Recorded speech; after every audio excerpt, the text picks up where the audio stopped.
我听过一个博主说IRS 有360条专门给 W2 员工避税的规则。那这种说法其实是很夸大。美国税法呢，其实有非常多的条款，但真正针对 W2 高收入族最有效、最可控的呢，其实也就集中在少数的几个工具。如果你是 W2 收入的朋友，那今天一定要看到最后，我特别整理的最有效的20个 W2 节税的工具。如果看到最后就觉得没有什么好做的，那就代表这些方法呢，您可能都已经用上了，或者是说你的收入还不够高，所以很多工具你是做不了的。那我今天就把各个方法整理成5大类。欢迎来到我的频道，我是 Judy， 在美国生活超过了40年，有8张的专业执照。每周六晚上美国东岸时间8点钟呢，我会固定和大家分享最新的影片。我做这个频道呢，是希望华人在美国少走弯路，享受生活，安心退休。如果您对这个频道有关于生活、税务、移民、退休的影片很有兴趣的话，非常欢迎订阅、点赞、收藏和转发，也欢迎您用留言区的连结和我预约咨询。如果您正在做退休的规划，有很多重要问题需要提前准备，那我整理了一本退休的规划书，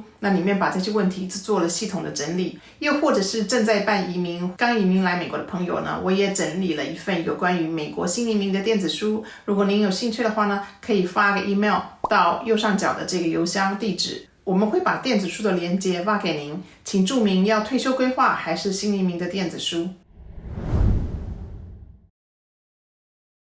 第一个其实就是大家都知道的雇主提供的 401k， 每年尽量的放满。以2026年来说呢，50岁以下的员工最多可以放到24500块，那50岁以上的员工呢，可以放到32500块钱，而60岁以上的员工呢，最多呢可以放到了35750块钱，这个可以大幅度的降低了应税的收入。那加上雇主那边的 match 呢，又是 free money， 那就更应该尽量的放满了。第二个呢，就是 backdoor 的 Roth IRA。有高收入的朋友们，他可能无法直接做 Roth IRA， 可是呢，他可以做一个叫做 backdoor 的 Roth IRA。简单的说呢，就是先做一个 non-deductible 的 traditional IRA， 但是当年不可以扣税的那2026年来说呢，可以存入7500或者是8600块钱，如果是50岁以上的话，那马上呢把这个 non-deductible 的 IRA 转成了 Roth IRA。那第三个工具呢，就是 Mega Backdoor Roth IRA。那具备的条件呢，就是公司的这个 401k 必须要允许。操作的方法其实跟一般的 Backdoor IRA 很类似，只是说能放的金额会比一般的 Roth IRA 还多。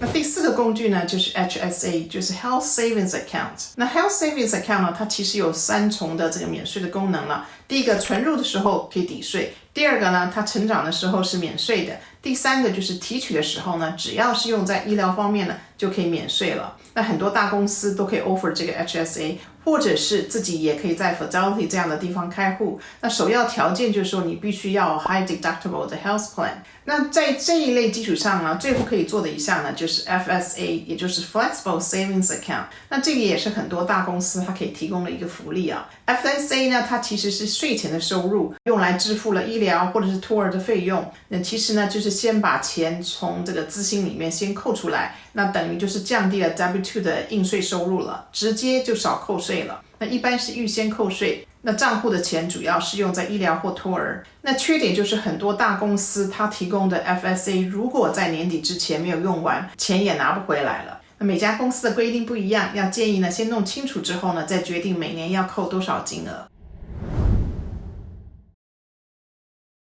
那第二类 W2 收入可以做的省税的计划呢，就是一个进阶的节税的计划了。那 Deferred Compensation 呢，通常是适合以下几种人：大公司的高管，或者是各个行业高收入的人，或者是医生，或是医生的合伙人等等。公司有可能可以帮助你延后发薪水。这个概念很简单，就是说公司今年的 bonus 是20万，那你可以选择 defer 10万块钱到明年。那结果就是说，今年呢不用缴这10万块的税，以后在退休的时候再领。你也可以选择高税率的年份不领，那到了低税率的年份之后再领。那很多客户呢这样规划的时候呢，就可以把这个税率，比如说是37%最高税率，等到退休后22%的时候再提领，那直接就省下来15% 的税差了。但是呢，这样做呢 ，IRS 有几个铁规。规则第一个你必须要提前决定了，通常是在前一年就决定，或者是年初要决定说是不是年底才说，我想要少缴税。第二个呢，就是不能随便的改变，一旦选了这个提领的方式呢，一次或者是分期的话呢，几乎是不能改变的。那第三个呢，就是公司的风险，这笔钱呢不是你的，没有可能有单独的账户，如果公司不幸倒闭了，你可能拿不回来了。那第7个对 W2 收入有帮助的朋友呢，就是 RSU Restricted Stock Units。那这种呢是公司发给员工的一种股票型的酬劳。那薪水呢是用股票的形式给了员工，公司承诺未来要给你股票，但是要等到 vesting 才真正的属于你。RSU 呢在 vesting 的当下，其实也就是你当年 W2 的收入了。那严格说起来，就是已经到手的薪水了。举个例子，公司给你1000个 RSU vesting 的年份呢是4年，也就是说每年拿25%的股票。那每年你拿到220股股票那一刻呢，就要当做了 W2 的收入报税了。那针对 RSU 的主要策略呢，就是要控制 vesting 年份的税负。策略1就是 vesting 的时候就立刻卖掉，锁定了这个价值，避免了股票呢下跌风险，那也没有额外的 capital gain。那么策略2呢，就是把它分批卖掉，不同年份 vesting 呢就分批卖，或者是延后卖出。那目的就是说避免某一年它的收入太高了控制了税率，避免退休后呢，比如说有 Medicare 的 IRMA surcharge 上涨。那策略3呢，就是转成了长期的资本利得。那做法就是说 vesting 后呢，持有超过了1年再卖。好处就是说增值的部分呢，它变成了 long-term capital gain， 但是风险就是说呢，可能这个股票的价值已经下跌了，而且呢也已经交过了 income tax， 因为前面已经说过了，一旦开始 vesting 呢，就算是你的收入就要交税了。那第8个方法呢，就是 capital loss harvesting， 也就是说有投资股票的朋友呢，要看你那年的投资账户有哪些股票或者 ETF 亏钱的，就把亏钱的卖掉，那一定要卖出才能够算数了，用亏损呢来抵税。基本上可以抵2种，一种是capital gain， 就是资本利得税，这个是没有上限的。如果没有 gain 的话，每年可以抵3000块钱，而且可以 carry over。